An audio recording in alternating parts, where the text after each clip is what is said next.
Hi, this is William Ramsey. The following interview took place on the show Our Interesting Times with Timothy Kelly on November 21st, 2016.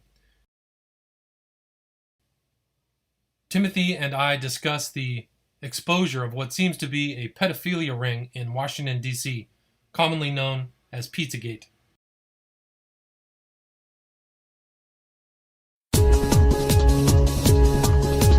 Welcome to Our Interesting Times with host Timothy Kelly, who interviews today's top alternative and revisionist thinkers.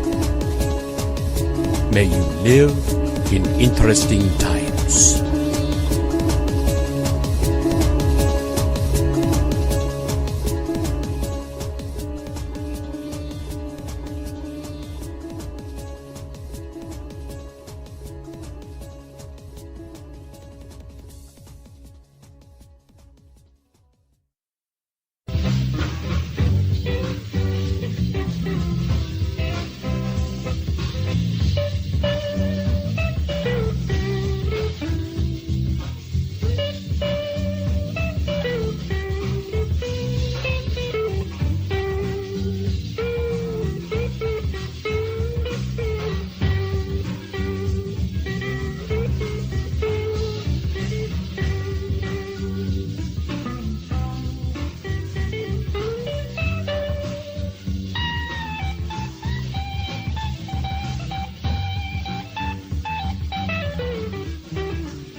Welcome to another episode of Our Interesting Times.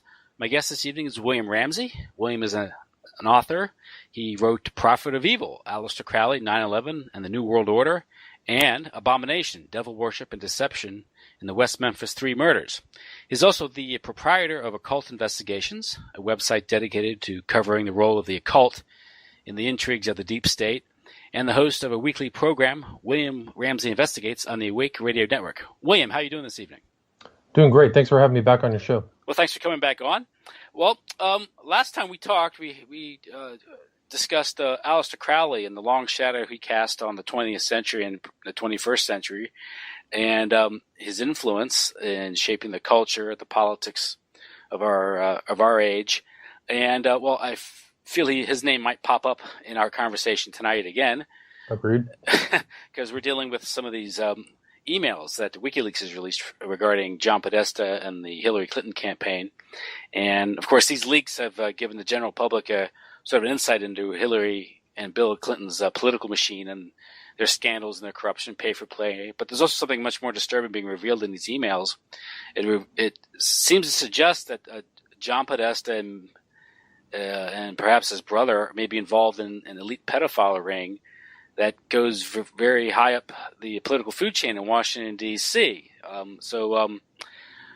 What's your take on all this as the information comes in? Well, I think that the WikiLeaks revelations, really what they are, is just incredible revelations about the inner work, like you said, the inner workings of the Hillary campaign, but just this pedophilic element that runs through them all, I think, is unparalleled in United States political history, because the revelations that are in there, and you see these kind of terms that these guys use, pizza, hot dogs, and as the WikiLeaks kind of continued, nobody really keyed into until right before the election on November 8th, when the spirit cooking email broke that involved a so-called artist by the name of Marina Abramovich, and she was involved in a conversation with John Podesta and his brother, or a email with them about going to a spirit cooking dinner that involves pig's blood,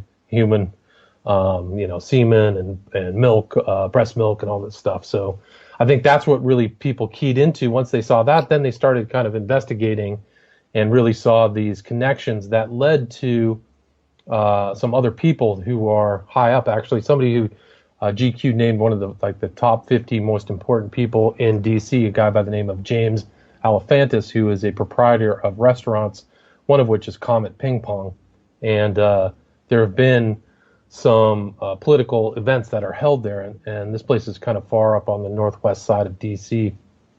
And there are fundraisers, and the Podesta, actually, one of the Podestas has his birthday party there every year, and he's been seen hugging this guy. Well, it turns out that there's like a cult symbolism on the outside of the Comet Ping Pong, but there also was all of these strange conversations that took place, not just in the WikiLeaks email, but also on this guy James Alefantis' Instagram page.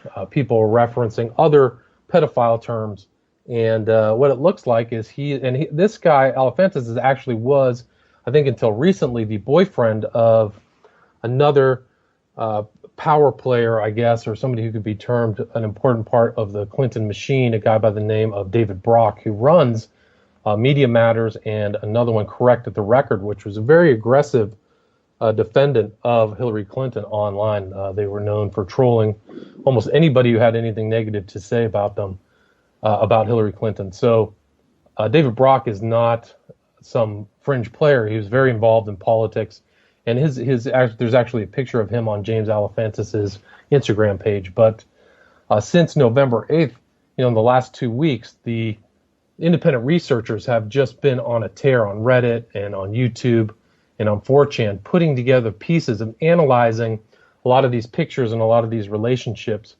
And it hasn't gotten better. I mean, the allegations or the implications of a lot of these pictures and what they're trying to say has not been lessened. It's been made worse. And there's very aggressive things happening on Reddit. And a lot of these, there's been some censorship. Some of these things, people have said something and YouTube has turned off their monetization on some of these videos that discuss this issue. But what it looks like at the end of the day is that there is an occult-oriented pedophile group that goes to the very top, at least in this revelation, to the very top of Hillary Clinton's campaign. Now, David Brock is an interesting character, because I remember back in the 90s, he was a journalist working for the American Spectator, and he was part of what I think it was called the Arkansas Project, and right. It was to dig up dirt on Hillary Clinton. I think he ran a series of articles at the time. I think it was called The Lady Macbeth of Little Rock or something. I think was the title, if I recall, going way back here. It's good. You have a good memory. That's true, because everybody was shocked when he flipped. He flipped from a right-wing agitator to a left-wing agitator. And he claimed he was paid to dig up all stuff. Of course, what he dug up was never really challenged. It was just called a smear. Whether it was true or not is another story. But regarding some of the scandals in Little Rock, tame by what we now know, and also much more. The way I look at those things are much different than I looked at them then. 'Cause I looked at it more from a partisan standpoint. Because what we know about Mina and Iron Contra and the Bushes and Oliver North, so it's a bit more convoluted. But he claimed at the time he was paid to go down there and just kind of dig up dirt, or write these articles rather. And then he turned like around 1993, 94, and came out that he was this homosexual. And there's a big spread like in Washingtonian or one of these magazines with him like tied to a tree or something. If I recall. Yeah, I think he's done a stint in a mental institution. He's has a very colorful background, but yeah, he's still getting paid good money. Yeah, if you look at some of the emails and some of the information that's come about, I think Media Matters raised like $10 million one year, so it's not a small operation. And he was, I guess, he was involved in some sort of romantic, or I want to call it that, relations with this guy Alefantis. Correct. Okay, and so that's. But there was a love triangle that involved Alefantis and Brock's prior boyfriend, who ended up suing him and winning a judgment of $850,000.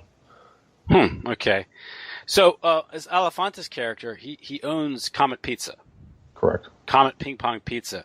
And, of course, what these emails reveal is these various code words. Now, you did a very good, detailed discussion with Ed Opperman and Kurt Haskell, kind of dissecting these emails. And, I think both you and Kurt pointed out that these emails make no sense if you take them literally. They do make sense if you treat them as some sort of code words for illegal activity, some sort of illegal activity, and I don't think it's drugs. No, I don't think so either. I think that they're keywords. I mean, I've been told, and this kind of bears out is that hot dog is a boy, pizza's a girl, cheese is a little girl, pasta's a little boy, ice cream means a male prostitute. So, and those they're in these emails, they're mentioned in strange contexts. Somebody wrote to John Podesta, I really enjoyed your hot dog stand in Hawaii, which is a very unusual thing to say because according to Hawaiians that I've talked to online, there's no hot dog stands there. Actually, it's not a kind of food that people eat there. So that's one example of something out of context. Yeah. Somebody said he wrote another email, said he wanted pizza for an hour. So who schedules a pizza for an hour? That's it's just very strange.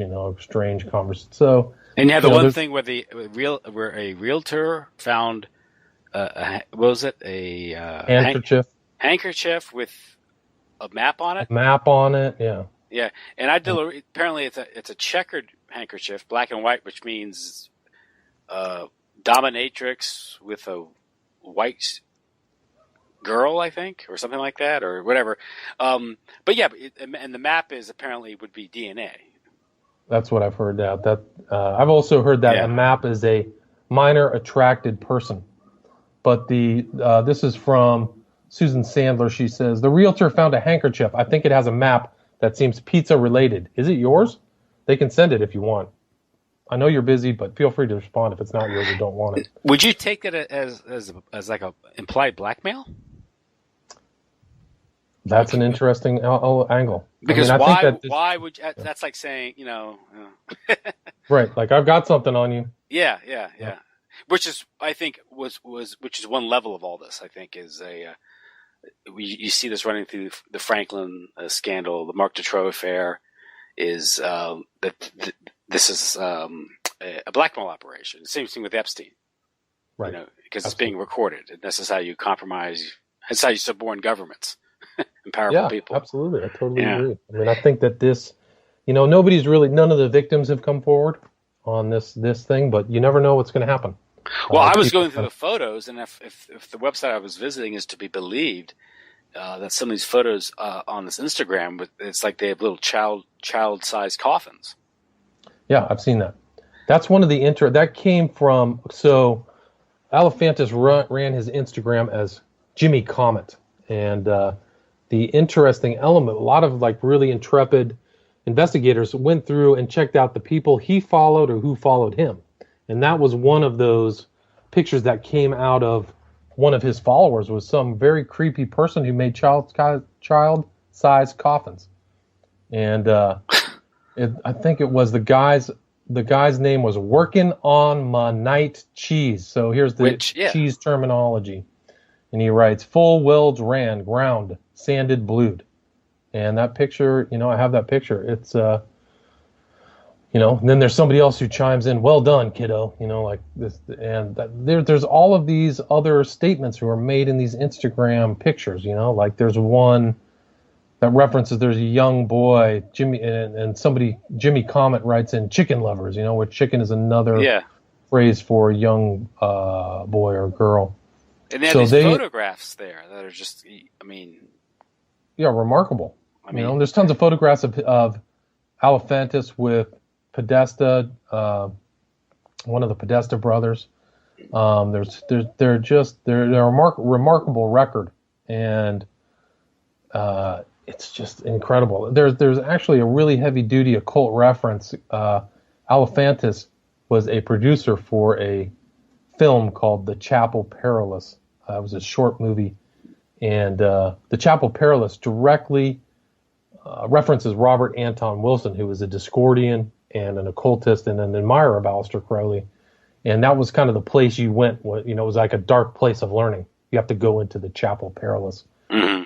And when I saw that was remarkable. One of these remarkable things that indicates these guys are up to no good.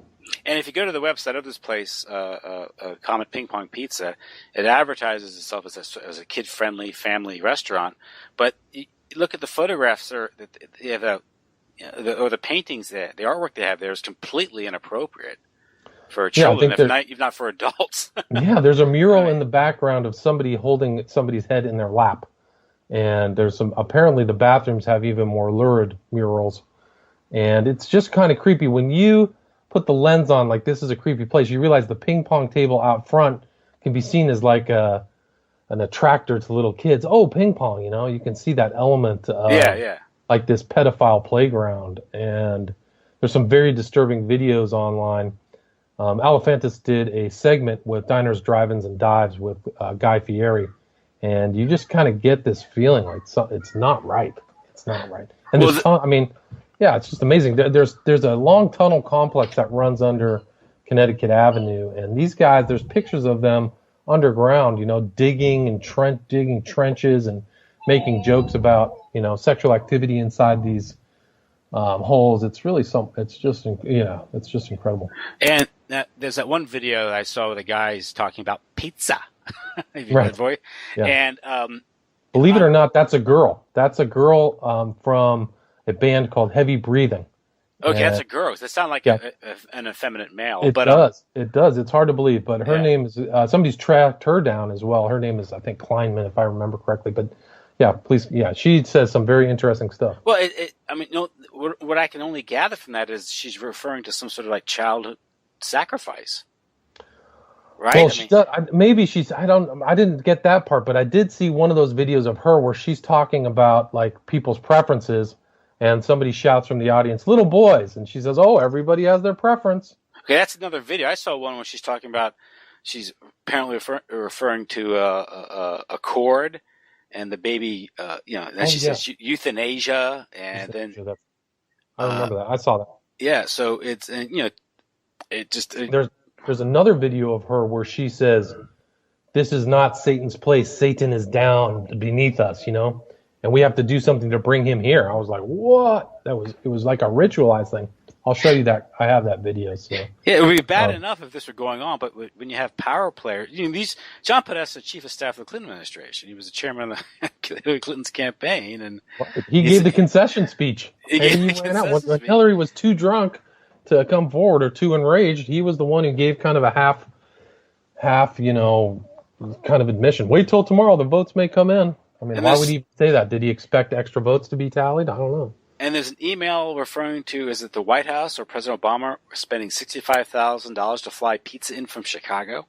Yeah, that's something else. So somebody traced that back. That was in a different set of emails that came from Stratfor.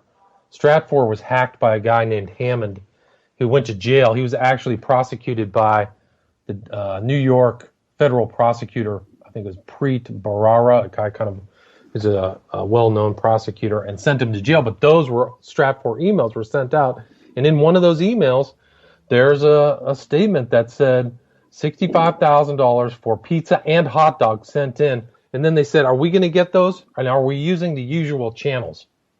Yes, that does not make sense. First of all, no one would spend $65,000 on pizza from Chicago, and no one would fly food in. And even the White House doesn't. I mean, the White House wouldn't do that anyway. But again, it's one of these things where if you read it literally, it makes no sense. But if you decipher it based on what we think these terms mean, it makes perfect sense. It makes perfect sense. Yeah. Yeah. Here's the exact statement. I think Obama spent about $65,000 of the taxpayers' money flying in pizza dogs from Chicago for a private party at the White House not long ago. Assume we are using the same channels. And then somebody writes back, if we get the same waitresses, in quotes, I'm all for it. So it's remarkable. The fact that it goes back to Chicago, too. Yeah. Before he became president, there were rumors that were substantiated. He was hanging out at a gay men's club called Boys Town or Boys Club? Men's Club. I think it was called Men's Club. I wish I could remember the name of it. But that place had like torture chambers and all this kind of weird, creepy stuff that reminded me of one of the Instagram pictures of on Alefantis' Instagram, where they have a secret room where somebody writes, "Oh, that's the kill room" or something like that. But it's amazing. Some of these things, that are coming up. And there's also a nearby business, another pizza place called Besta Pizza, which insignia until very recently is a sign for pedophilia, even according to the FBI. Correct? Correct. So there's like a triangular shaped sign, and Besta can be translated to beast in Portuguese. but it's literally like 2 or 3 stores down. It's actually 3 stores down from Comet Ping Pong. And somebody noticed that within the last week or two, that insignia has changed. And this guy, one of the interesting things they found and traced back is this guy's name was Andrew Klein, I believe, who was appointed by Hillary Clinton to be somebody to oversee human trafficking. And there was another person who was a guy by the name of Aaron Rao, R-A-O, who was another attorney who was involved in something similar, who was making comments on Alephantis's Instagram page. And so it's led some people to believe, I mean, Kurt Haskell said he thinks that those people are appointed to selectively prosecute, that some of these things are going to be overseen and some are going to be prosecuted, which I think was an interesting insight. Well, what if you were running an operation like this? It's the same thing that you do with drugs. You'd have to appoint people who are going to, facilitate the operation at the same time, prevent any meaningful investigation from occurring. Correct. Absolutely. And that sounds like something the Clinton machine has done over and over, whether it's the email scandal and Loretta Lynch or James Comey, looking the other way. So, yeah. Or the medical examiner down in Arkansas. Yeah, really. I mean, that was a perfect example. I mean, there was a guy who literally, I think he was cut in half or something, and they said he committed suicide. Yeah. So, those appointments a lot of those are really plum jobs, Yes. You get paid a significant amount of money with great benefits, and, I wouldn't see why somebody wouldn't want that job. Now, the Clinton Foundation itself has been linked to child trafficking because we have this lady, Silsby, Laura Silsby. Right. And the Clinton Foundation seemed to go, at least Hillary Clinton and also Hama Abedin, of course, the estranged wife of Anthony Weiner, a.k.a. Carlos Danger. Right. And she apparently, first of all, Silsby, I think, was caught trying to kidnap 33 kids from Haiti, claiming they were orphans. That's right. Claiming they were orphans, but they were not orphans. Yeah. A lot of them had families. And it was under something called New Life Children, which kind of is creepy, kind of Christian sounding thing. Kind of reminds me of Second Life that Sandusky ran for years, which was a huge pedophile operation. Which, again, that's another example of an investigation being shut down and prosecutors being killed, and right. And Penn State completely shut down that investigation because they paid huge fines even though Sandusky was not an employee of Penn State. It seemed like they were covering something. I think Ed Opperman interviewed, who was it? I wish I could remember. It was a great interview because he led an insight into this thing that I had yet to hear before I heard the interview. But Penn State, I think 3 of the administrators were fired or censured or something because they looked the other way. I wish I could remember the details of it. Mm-hmm. But one of the guys, Grykar, I think his name was Grykar, was the prosecutor who disappeared, and supposedly before he disappeared, took his laptop, took out the hard disk, and chucked it in a river because they found it. They found the hard disk separate from his laptop. So. And that what suggests there Sandusky again was a procurer. He was like a middle-level guy, or there was a suggestion that was it. That the other people were involved. That there was somebody said he was seen with another really deranged pedophile called Seitz, Seitz, and they called him Uncle Seitz, who was involved, and that would make that would connect him to other people of similar interests, Sandusky and Seitz. Yeah, and that's when they brought in former FBI Director Louis Freeh to steer it in a certain direction, kind of put the lid on it. And he's an example of another political hack, who would get in there and just keep a lid on it because what it threatens to expose would probably could topple the entire regime if people knew about what's going on. If it went that high, and you get all of these powerful people, just like it was in Nebraska, it went all the way through the elite. Same thing that happened with the Dutroux. It went all the way through the entire ruling class of Belgium, who were probably involved and being blackmailed. And, those things, they don't have a choice. And probably, I bet the Saville thing, I bet there were very powerful people. I mean, there were very powerful people. Well, we're talking about Ted Heath, so. Why would it Prime Minister. Yeah, the Prime Minister. Well, here, look at it. Look how casual Americans are. We had Denny Hastert was exposed, although he wasn't charged with it. His legal trouble with the structuring, the money, exposed his pedophilia, which goes back to his days as a wrestling coach back in Chicago. But I've been hearing things about Hastert for years. Interesting. And he was mentioned in the emails. He was mentioned in WikiLeaks as a friend of Podesta. Yes. Very recently, within the last year, And people say, well, how could someone with such behavior because there were rumors back when he was in high school, and he inherited this congressional seat because someone died, I think, got sick and died. But apparently it's a heavily Republican district, so once that person died, he was going to get elected. But there were rumors then about his behavior. People say, well, how did he rise politically? So if you understand how this works, that's why he rose politically. Well said. Exactly. They had something on him. I'm sure he did whatever he was told. Yes. Yes, boss. Whatever you got. Whatever you want. But we have a former Speaker of the House, which, if I do my line of succession correctly, I think that is fourth in line to the presidency. Yes. So it goes President, Vice President, Secretary of State, right? Secretary of State. Yeah, I think so. And then Speaker of the House. Yeah. A pedophile, a notorious pedophile, a sex tourist who frequented Asia a lot. And so, but then people's reaction go, oh, well, do you think it stops with him? Then, of course, we have the Mark Foley scandals and the reason why Hastert didn't crack down on that. And we have up in Congress, and Wayne Madsen has written about this, about often these Senate and congressional offices are stables for interns who are there to service the perverts on Capitol Hill. That's interesting. When I was there, I was there from 95 to 98 in D.C.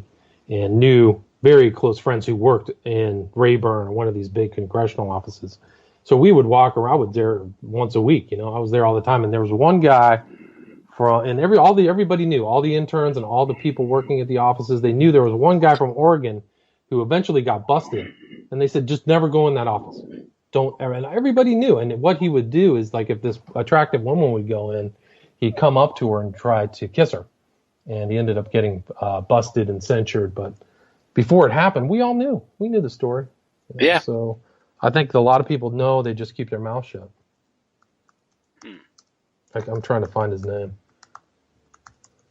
But yeah, so I think that DC has an underbelly that is as bad as, anything probably happens in New York, or what happens, there's a lot of bad stuff that happens. But I guess we talk about the Clinton Foundation in Haiti. Of course, they're a record in Haiti with the... his name was Bob Packwood. Oh, yeah, Bob. Yeah, I remember that. Bob Packwood was the guy from Oregon, and he was a senator, and people just said, never go in there. Oh, then we have, of course, the Barney Frank scandal, and the good people of Massachusetts saw fit to reelect him. He was running prostitution being run out of his house with his boyfriend. That's right. Yeah, Stephen Goby, I think was his name, and when you take a wide-angle view, man, it doesn't look good. These people are up to no good. But out there in Haiti, of course, you had the all the money. They've collected all this money for relief in Haiti, and it's turned around and given to a bunch of friends of Bill and the Clintons. And it was a substantial amount of money too, $10 billion or something. Yeah, something huge that 95% or 98% is gone, it's vanished, with no work, very little work done, if any done at all. So it's an incredible theft to a truly impoverished country that was hit hard by that earthquake. And of course, what it appears what the Clinton Foundation was it was a money laundering operation for Hillary Clinton's pay for play, bribery schemes while she was Secretary of State. But this is typical of how they operate, though. This is how they ran the Arkansas Development Agency, right? Finance agency. That's right. Yeah. Of course, the reason why that's never really investigated isn't just because the Clintons have such a sharp, such a sharp operation. It's because that also, I think, implicated greater powers, because Clintons were working for the Bushes, during the 80s with Iran-Contra, and that was Bush at the National Security Council, and that was the MENA operation with with Barry Seal. They gets in the CIA and cocaine and crack cocaine epidemic, and getting to Gary Webb. That's why Gary Webb has to commit suicide by shooting himself twice in the head. Right. Yeah. So that's what happened. I mean, yeah, it's an incredible story. I mean, these guys have been at it for 30 years. They're pros. So I think, I bet they put all their chips into winning this election. I was surprised that Hillary lost, to be honest with you. So it'll be very interesting to see what happens in this new administration, whether they really want to burrow in and dig deep into the criminality or just wash it clean. We'll see. Well, there's some speculation that the reason why these emails broke, because I think WikiLeaks is a kind of a controlled op, and basically it's an operation of the intelligence agencies itself, of the deep state. And of course, controlled leaks is the name of the game, and you have various factions. It isn't a monolithic operation. Various factions within these agencies, or just even at the mid-level, we have. I mean, when you're Clintons and you've been carrying on the way you have for the past 30, 40 years, you're going to make a lot of enemies along the way, because a lot of people have died, lives have been ruined. So they're going to be people with grudges and able to, when the time comes to make it hurt, get some payback.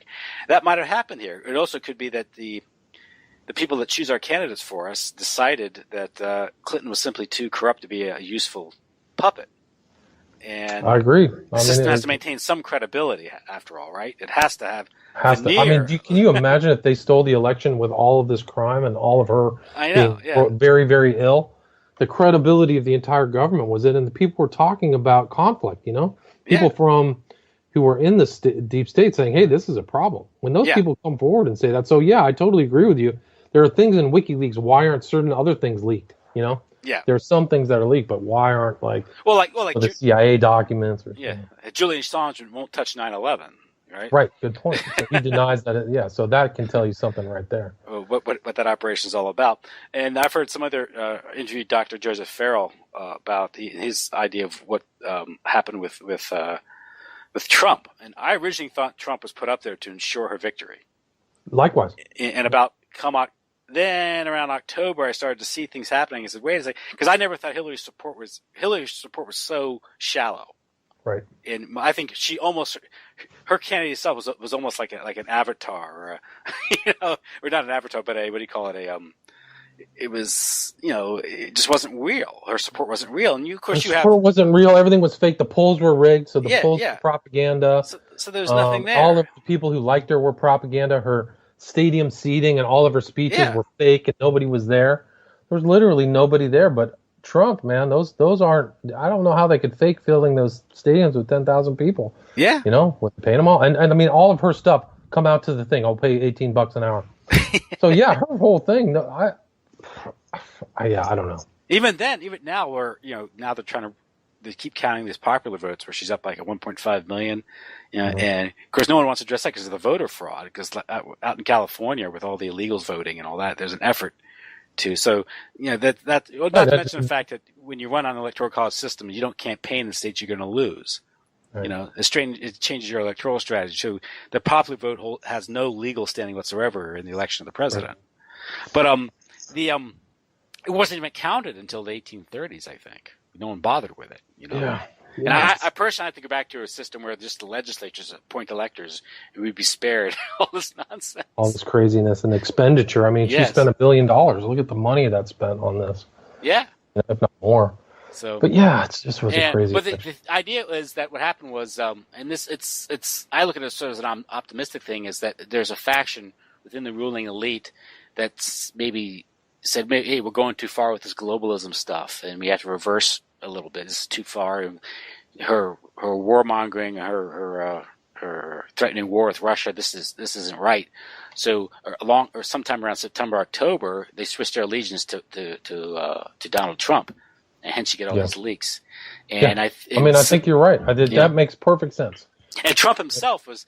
Dr. Farrell said that Trump himself represents the mob faction, the actual mafia faction of the elite, because there are various factions. Because what you think about where he comes from? He comes from what? New York. Casinos, right? but all those every building that he builds is with the mob. Yes, those are all mob supported. All of those unions and everything, they're run. Yeah. There's a guy sitting at the union head who is a mobster. Exactly. So he's dealing with the mob every day, not just the casinos. And and his dad, he came up from that poorer side of the contracting and building thing, from his Queens. dad. So Queens, right? Yeah. He knows all that. He knows all the bosses, and I'm sure. So his idea was one thing, and this is one element why the elite turned against Hillary is or because of Obamacare. Obamacare has devastated the what remains of the disposable income of the dwindling middle class, and that means they don't go to casinos anymore or hotels.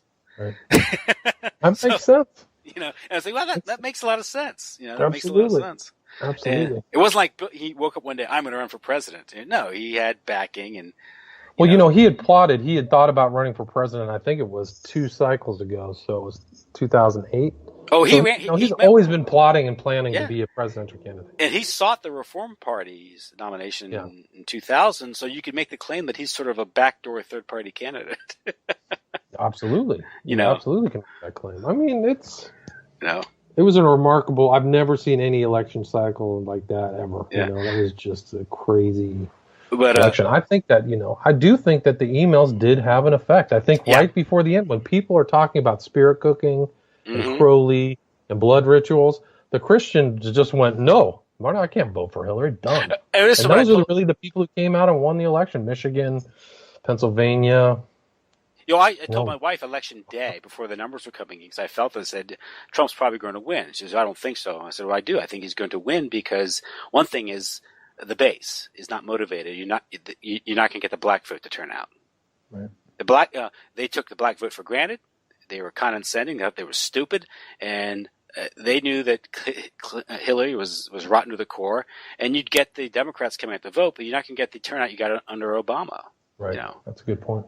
So that was key. And of course, all those white people that got Obama elected, all those racists, who elected Trump, they didn't vote for it. They went back to the Republican fold this time. They voted for Trump, and that was the difference. So all the corruption. Yeah, I mean, you're basically using the government to make money for yourself. You're a 30-year politician, and that's what's going to happen when you're in power. Can you imagine the corruption of Hillary in power even for 4 years? It would have been possible republic ending because the venality that was shown even prior to the election was off the charts. I mean, refusal to prosecute James Comey and his kind of legal wrangling and weasel word. It's no reasonable person would prosecute. It's not a reasonableness test. It's nothing to do with reasonable. It's strict liability. Did you do it or didn't you do it? And the people within the government who are being prosecuted for similar security violations are using the Hillary defense. Oh, well, it was just I made a mistake. It was unreasonable. And so she had heavy duty information too. The the special access security information. That is really intense. You have to go into like a secret room to be there to get it. It's not attached to a computer. How did she come up with special access information? The people in the government probably were just apoplectic. They were livid. Like, how can you get that and bring it out? And all 5 of her servers are hacked. If that's all true and not a psyop or anything, it's just like that is just gross negligence off the charts. So, and then you got to bring into account the fact that she's very, very sick mentally. So. Well, that's another thing is, she couldn't even walk up a flight of stairs. Yeah. She's in bad shape. So. She's having seizures and weird eye movements. She has disconjugate eyes. Her eyes don't scan like normal persons do. That's brain damage. So, it would have been a weekend at Bernie's presidency. Absolutely. Well, you would get this. Who would really be running the country? Her chief of staff, Tito Podesta. That's what people probably saw. The insiders, one of the interesting things about DC is everybody knows what's public isn't really that great, but the grapevine there is incredible. Like, if you have facts about somebody, it can spread from one side of that city to the next in 2 hours. I mean, that's probably an exaggeration, but everybody will find out about people's habits, whether they're drunk, whether they're, doing stuff. But I can imagine that campaign leaked, that people knew what was going on behind the scenes, and they're just like, this is a horror show. And probably the elite saw it and said, We just can't do it. You know? Yeah, there was it was the weekend leading up to it, and I think Red Ice had an article regarding the Beanie Babies. Heard about the Beanie Babies? No, what's that? There was where was it? Yeah, it was a email from Georgetown Law to the Clinton campaign on a fire sale of Beanie Babies for $9,600, where they were described as, being, well, here it is, Georgetown Law faculty and staff. My parents are visiting this weekend. This is what the email read. And I need to sell my enormous collection of Beanie Babies. I have approximately 480 little creatures of joy, and I'm selling each for $20. You must all buy 480, though. It's a collection, not an auction. They're very respectful and amicable with one another, and they are, for the most part, cat and dog friendly. Remember, these are stuffed little dolls. Right. Some are sassier than others, naturally. Please let me know. My parents can't find out. Now, according to Red Ice, the photo of the Beanie Babies that was posted was just a generic photo that was plucked off the internet. Interesting. And the article pointed out that the asking price, of course, was just under $10,000, which is just below the reporting requirement of the Bank Secrecy Act. Right. So it's indicative of sort of a structured payment, which is often indicative of illegal activity. Right. And of course, that's how Hastert got caught, right? Right. Now, again, the best explanation for this it could be, that this is more of these code words. It's just right. What did they speculate on what the words meant? They said that just given these the Beanie Babies were children, and were what you could get is they're good with cats and dogs, and right. The money said. And this was from Georgetown Law to the Clinton campaign. That's incredible. So again, not reading between the lines, I guess you could say, or trying to decode this stuff. Well, there was something in one of the Instagrams of Alephantis where they referenced something about Haitian children, so they knew, somebody who was in that part of that network knew about the Haitian children channel, Yeah. Years ago, remember DynCorp was caught doing this in the Balkans? Yep. And they were suspended. They were suspended from federal contracts for like 6 months or something. And I think it was... It's a slap on the wrist. Yeah. So, and who was it? It was Rumsfeld was confronted with this directly by Cynthia McKinney. Interesting. Who then was targeted. She lost her congressional seat. Yeah. They did a full operation against her. Yeah. Had to make her look bad. And I remember they did something to her when she was coming in one of the offices there. I forgot what the whole story was, but yeah. Yeah, she acted up apparently, with security, and then of course everyone ran with it. Like it was big news, making fun of her. Yeah. So, the real honest ones, they don't last there very long, to be honest with you. No, they 3 terms and they're gone. Yeah, she's also exposed to the fact that when you get elected, immediately AIPAC comes up, makes you sign a pledge to support Israel. And you get money. You don't just get a pledge. You sign this, you get some cash too. And if you don't do it, your opponent gets money. Right. Then they know where to put the money, right? So it's incredible, and they allow that. I mean, that's allowable. Why is that legal? I don't know. So these, obviously, I think it doesn't take Sherlock Holmes to really, deduce what's going on here. Yeah. Now it's shocking, perhaps, to those who aren't aware of other things like the Franken scandal, or Janet Palfrey, the Madam, and of course there's also the book by Henry Vinson, who Confessions of a DC Madam.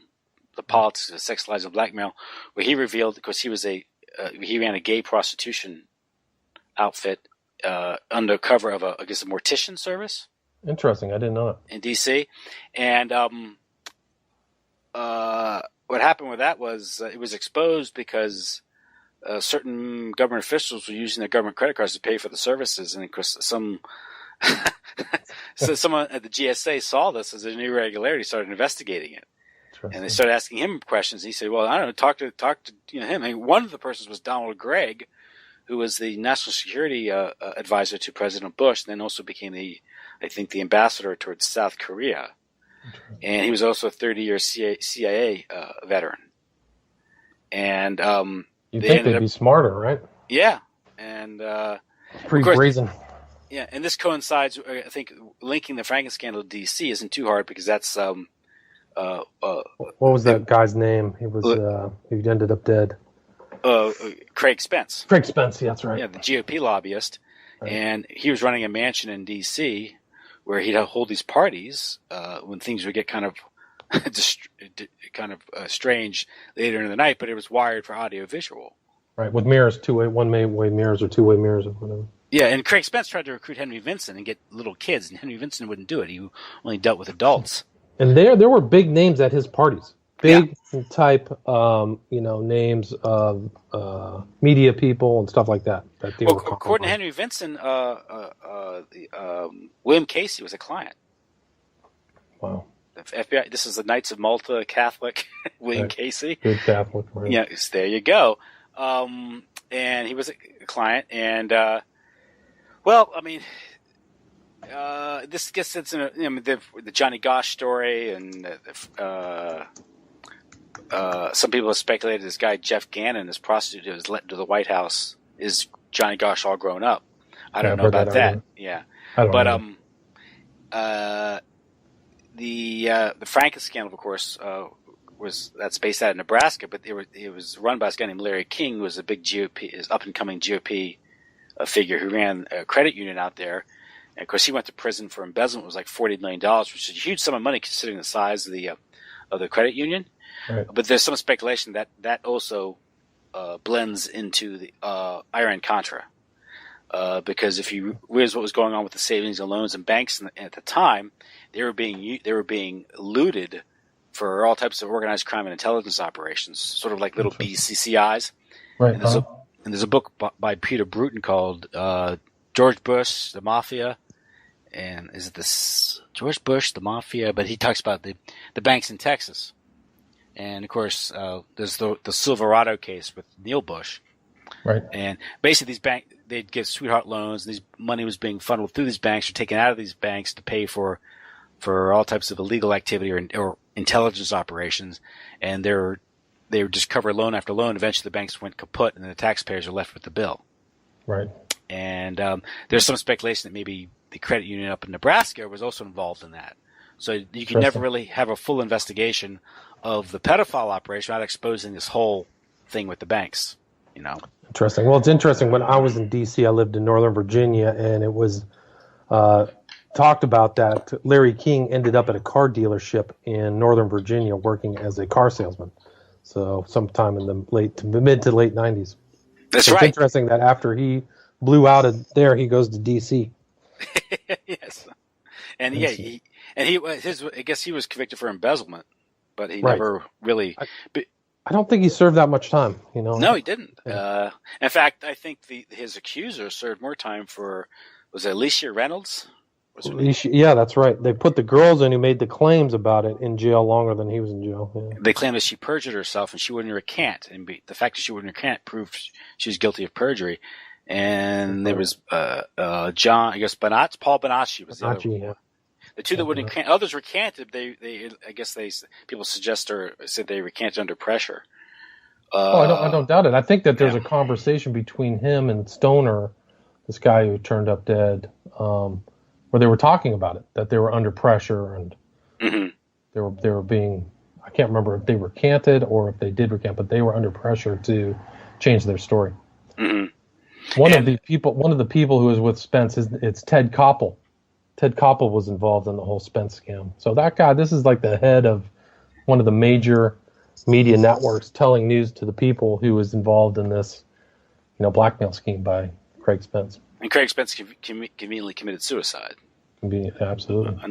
And the investigation up there has been led by the legislature by this guy John DeCamp, and he was spearheading this investigation.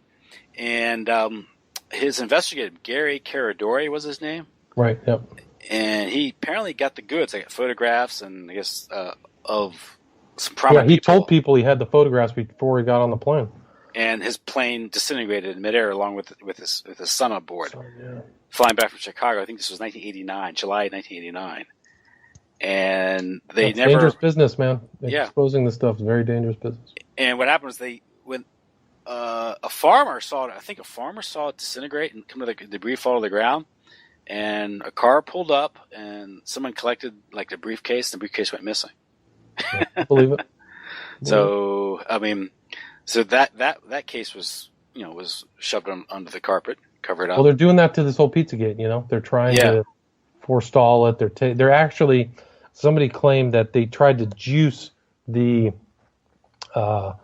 Google not advertisement, but the Google search engine by creating a news story that involved English soccer players. They called it Pizzagate, so that when people type in Pizzagate to Google, it doesn't show up on the search term. It was pretty remarkable. I think they made a good argument that was a scam. Basically they created a fake story.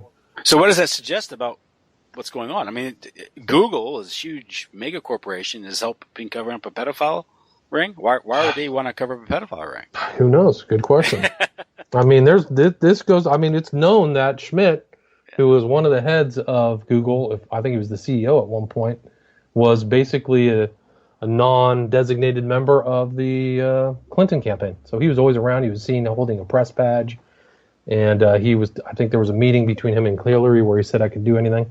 When I started writing, I made a couple videos that showed Hillary was sick, and they suspended both of my. I actually tried to avoid getting suspended by having two different accounts, and they suspended both of my accounts on the same day.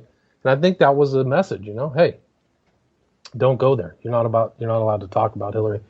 And I had some kind of like Democratic. I traced back his name. I had some Democratic operative friend me on Twitter to just follow all my posts and stuff like that. So, there definitely were people trying to shape information, and probably to right now for Pizzagate, because I think it probably it'll probably be something just like the Savile thing, where they just found another pedophile under this rock and another pedophile and another group of people in another building where this stuff took place. So, people who are on the inside of that whole thing probably know what's going on. Even Alefantis actually, I have to verify this, but he came out and said this whole thing is, doing so much damage to me. But what he didn't do is offer a general denial. He didn't say, I am not part of this, which, I would think somebody who was involved in that would just immediately say that, I take no part in this. I'm not a pedophile, blah, blah, blah, blah, blah. But he didn't say that. So, things are going to get much in. And I'd say that when January 20th rolls around, the new administration comes in, people will talk to them, who can't talk to FBI or DOJ, So, well, is there a chance that this could be so bad that the FBI simply, the rank and file aren't going to tolerate it? I mean, well, that was the argument about what happened with the failed prosecution of Clinton, right? Then a lot of rank filers, like 5 people quit or they got fired, and then, the word is that the FBI insiders were furious. So, I mean, that might have happened with Hastert, because why? I mean, why was he targeted? How many people did they say Hastert abused? It wasn't that many, was it 5, 6? Well, there's only a payoff of a handful of people, but so I bet there's a lot more than that. Yeah. Now there was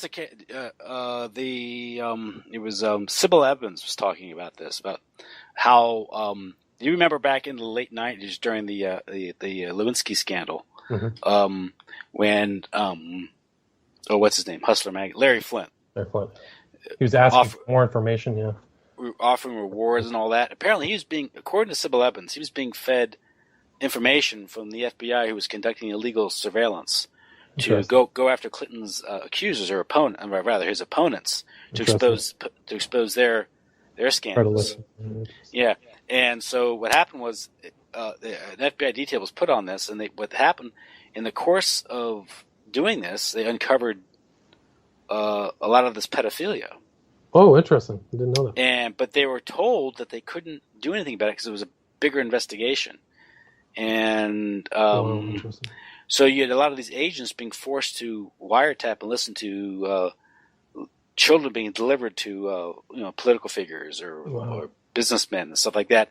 Well, they said back in the day, I remember reading about the Finders, which was supposed to be a huge pedophile blackmail operation that was in D.C. And yeah? The guy, have you heard of the Finders? Yeah, it was Ted Gunderson exposed that, and the guy who wrote the more recent Franklin scandal story, I can't remember, Nick Bryant. Nick Bryant, yeah. As part of that whole thing. Well, and then it was shut down for national security. The investigation was shut down for national Right, security that's right. reasons. It came from the top. Yeah, that's what they said. I mean, because it isn't that. Well, I mean, it's one of these. It's like drugs, right? It's like I was listening to talking to Doug Valentine. And we were talking about the narcotics trafficking and the problems of it was back in the day of the Bureau of Narcotics and Dangerous Drugs, and why that was shut down and folded into the DEA, which is more controllable. Interesting. Is because every time they did an investigation on a narcotics trafficking, they were running up against an intelligence operation. Interesting. And so they get shut down. They could only go so far, and then it gets shut down. And I think you're running the same thing with pedophilia. You think you only go so far. Sandusky, maybe Hastert, but you get a limited hangout. So you get some. They chuck somebody out, and there's a whole network that's done. Same thing. Dutroux. They just busted Dutroux. They never. The guy Nihul, who was kind of the big wig, black magician type, who hung out with the elite. I don't think he ever got prosecuted, or they never busted him.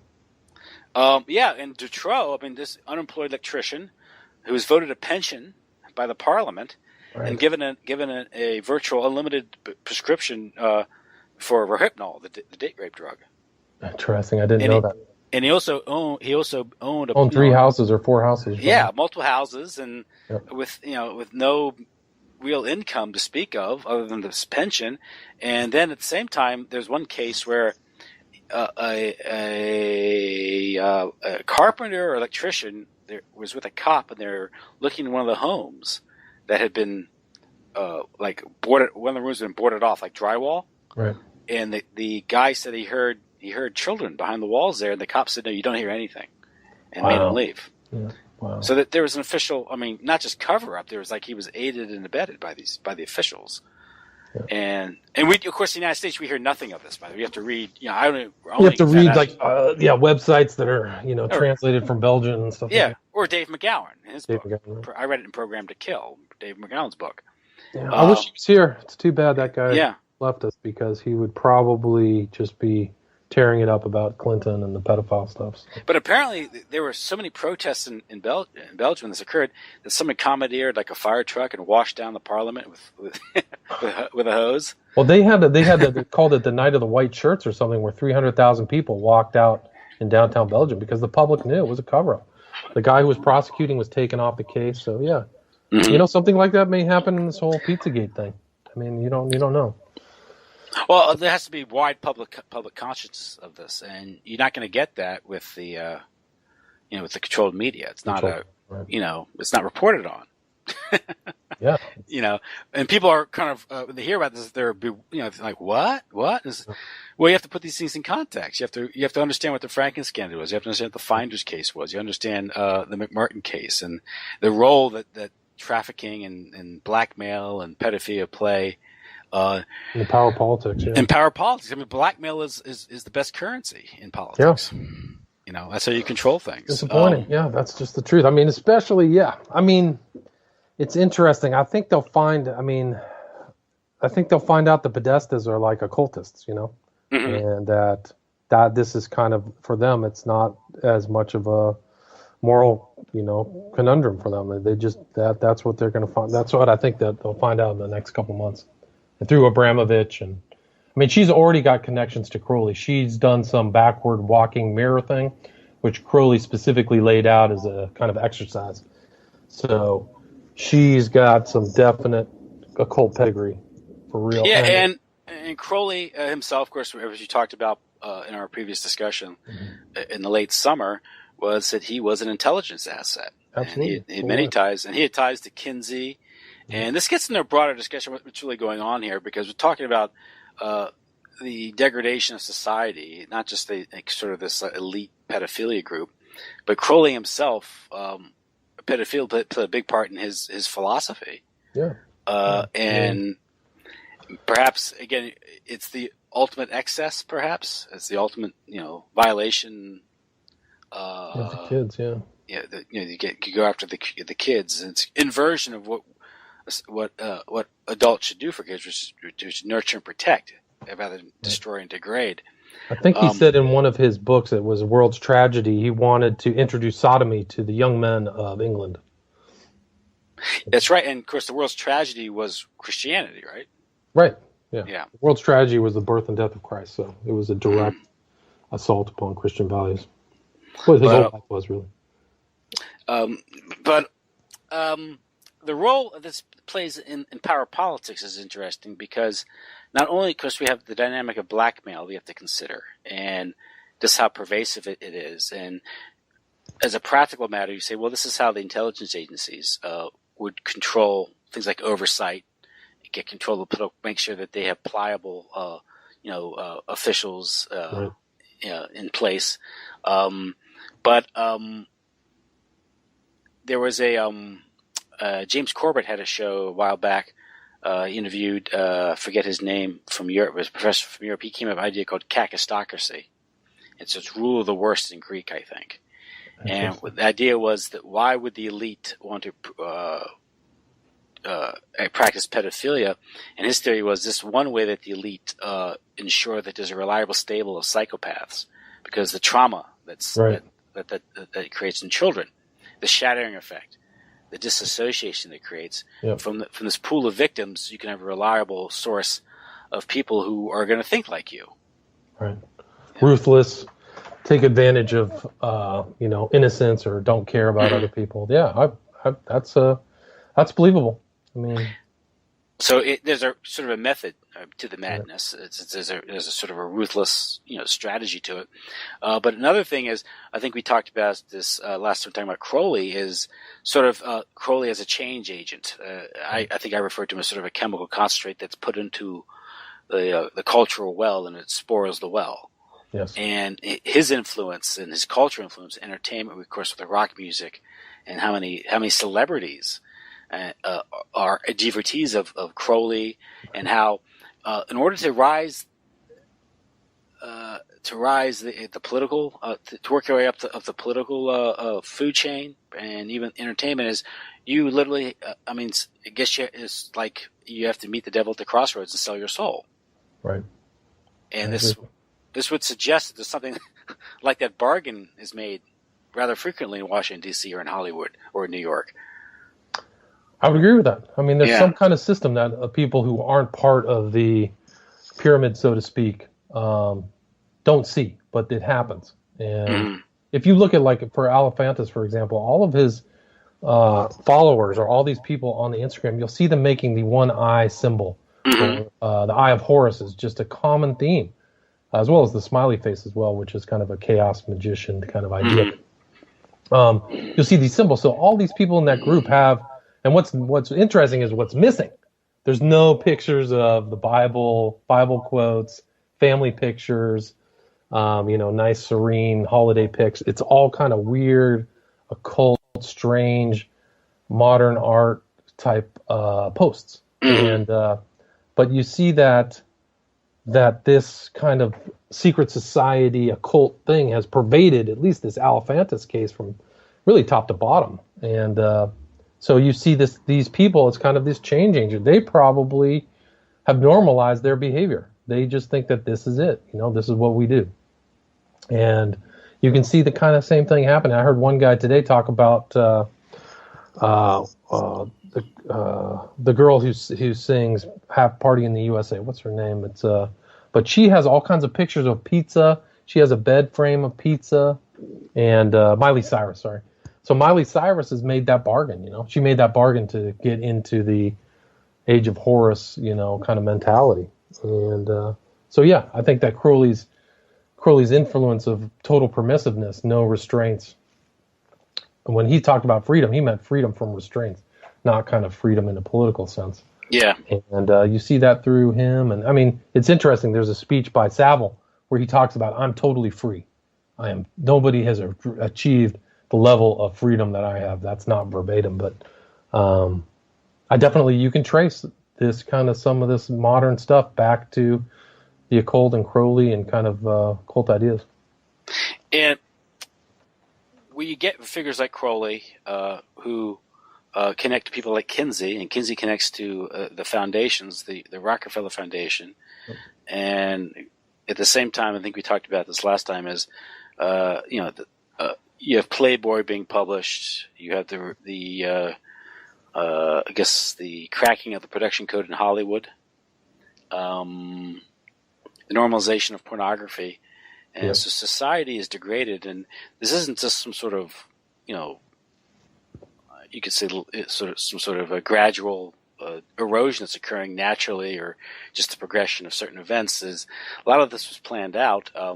I think I mentioned to you off call that in the 1950s you had this thing called the authoritarian personality that was published by the American Jewish Committee, and it stated that the America was threatened with fascism because of one thing was the strong nuclear family with a strong male role model, Christian male role model, and the one way that you would go about weakening this threat would be to weaken that family. And how do you weaken that family? Weaken that family through permissiveness and entertainment, through sexual revolution. And of course, the sexual revolution, which I think is a phrase coined by Wilhelm Reich.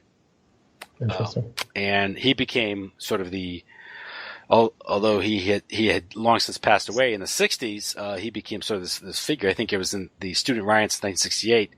They were throwing copies of Wilhelm Reich's book at the police. Interesting. The what's that book on fascism? The something on fascism. I forget the exact title. But this just shows the figure. But of course, he's being promoted. He's put on the cover of the New York Times, and of course, Kinsey's put on the cover of Time magazine. Right. So they're all being promoted. Right. And Leary promoted Crowley. So the mass psychology of fascism. Mass psychology of fascism. That's it. And his idea was this goes to the cultural Marxist strategy where the long march to the institutions, you change the culture and then you can change the political. You can't change the politics first. And this is the cultural Marxists, the sexual revolutionaries. Yeah, you can see that on the left today. Their results are all these crybaby snowfleks. And even today, it was in the Ukraine, where the Western influence isn't Thomas Jefferson. It isn't, it's feminism, it's gay rights, it's pornography, right? Wow, and so you want to destroy that traditional culture, But there was a and to show how devious this is, and I didn't realize how well planned this is, but apparently there's a thing called the Jaffe Memo. I'm not familiar with that. It is a memorandum written on a Planned Parenthood meeting that was conducted in Pittsburgh, Pennsylvania in 1969. And it called for, in order to reduce the population, this was done in consultation with the U.S. government to solve the population problem, that in the ensuing decades, certain things were going to be promoted. One was homosexuality. And now, of course, how do you promote homosexuality? You normalize it in the media, culture and the entertainment culture. But the one thing you can do it, and this is fun how you can promote it, is that it just gets into the debate of what causes it. And I think generally what you can say is it's ambivalent, distant, or absent fathers, broken families, trauma, and traumatized individuals suffer from it. And so if you increase illegitimacy, you reduce the marriage rate, increase divorce, increase teenage pregnancy, what they're promoting with sex, you're going to increase dysfunctional families, which will increase traumatized individuals, which will produce more people with sexual dysfunctions or confusion. And it's in the memo. At the same time, it's amazing. You see it played out. That's just today. Yeah. That's it. I mean, that's the normal kind of pattern. And this is poisoning of the well. And one thing you can see where it's really played out was in the Catholic Church with the priest scandals in the 70s and the 80s. And I had a discussion with E. Michael Jones about this. We're talking about how no one focuses on the culture in general. Right. I mean, the media, entertainment, the secular culture, the cultural mandarins, how they work to sexualize the culture. Then they're shocked that the church isn't immune from it. They poison the well and say, "Oh, look what you're causing." And his point was the very priests that are caught up in the scandals in Boston, Bernard Law, or the very priests at the Boston Globe.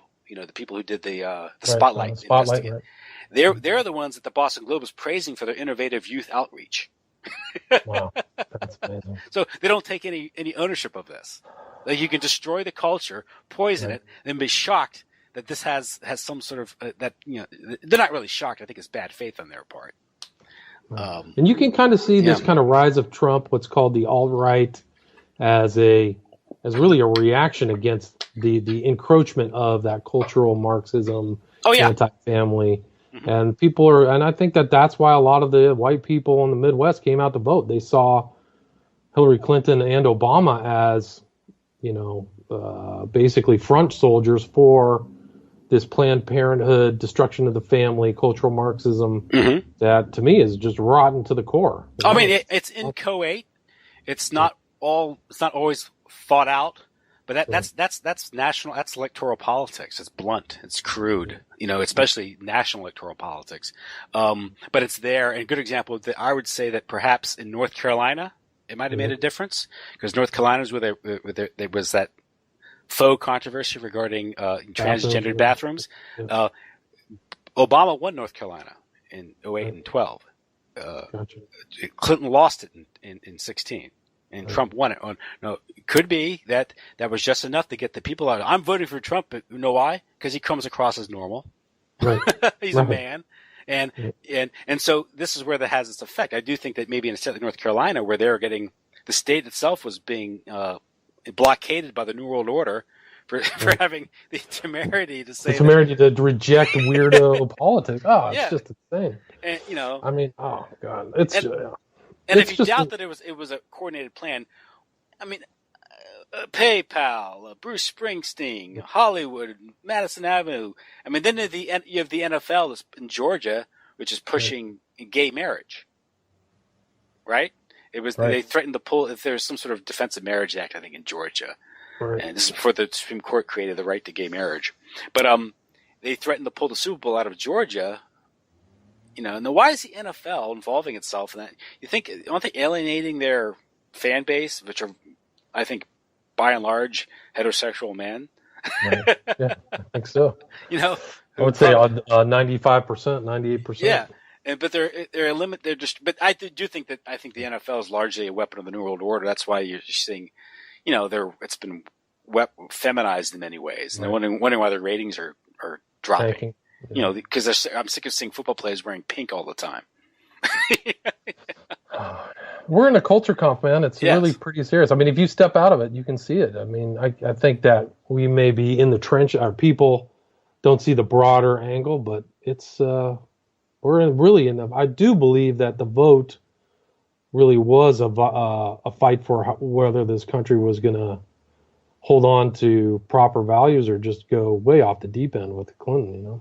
That's what I mean. Yeah, that's how people were driven to vote for Donald Trump. This isn't an endorsement of Donald Trump. I'm just saying. This is just how it's being interpreted. I mean, agreed. That's a good point. Excellent point. I mean, it's but again, this isn't to say the Republican Party. Obviously, we've talked about the Franklin scandal. This involved the Republican Party. You have the June 29th, 1989 Washington Times article about call boys in the White House. That was the Reagan and then the succeeding Bush administration. That's right. And so it cuts across both aisles. And again, this suggests that what's going on here is a control mechanism. But I do think there's something much more darker and spiritual to it.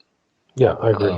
I think there definitely is. And it'll be interesting to see how these people, how this information gets more detailed, because there's some incredible researchers. People are going through their building permits. They're going through really detailed kind of a fine-tooth combs type of analysis. Well, shouldn't the FBI be doing that? Yes, absolutely. Absolutely. Shouldn't the NY? I mean, that's one thing Ed Alpern was talking about with you, talking about how a lot of this might have come from the NYPD that Trump has connections with. Right.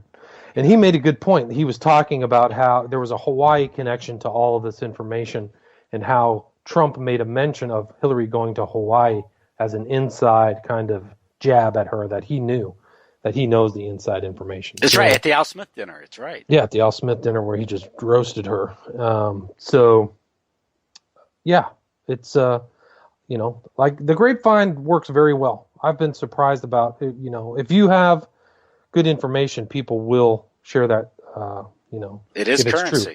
Yeah, so it is kind of a currency, and people talk about it at the bar, they talk about it over dinner, they share it. So, some of the NYPD information may have gotten out. And these are the guys aren't going to sit for this because he said we have kids at this age. Right.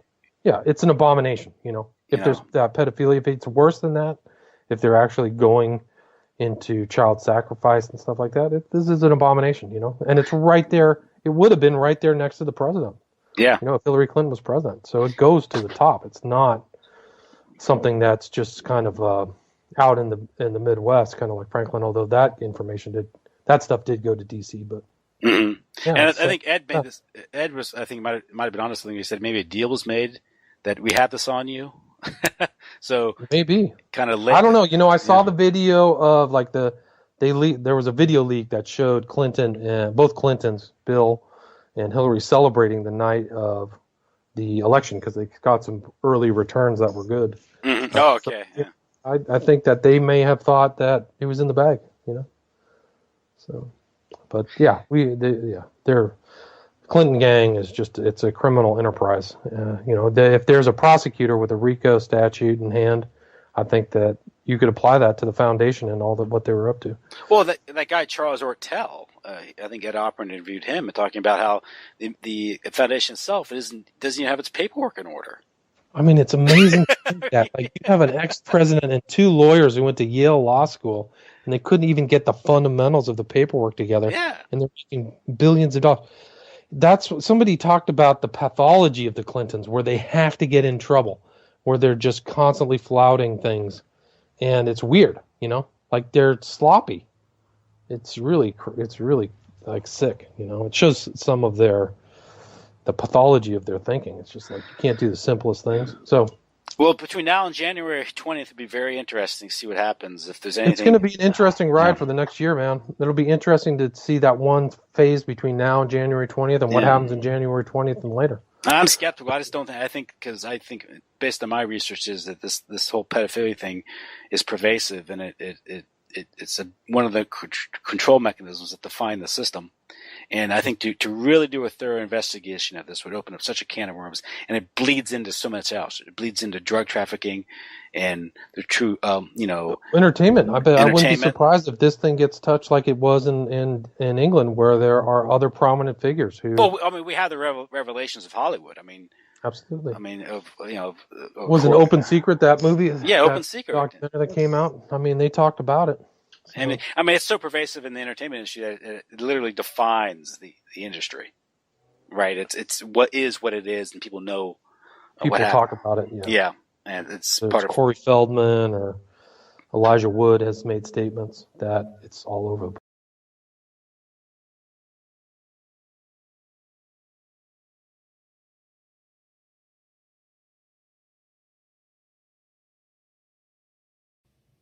Thank you for listening. Please share and subscribe to this YouTube channel. And if you're interested in reading my books, they're available at www.occultinvestigations.com. Thank you very much.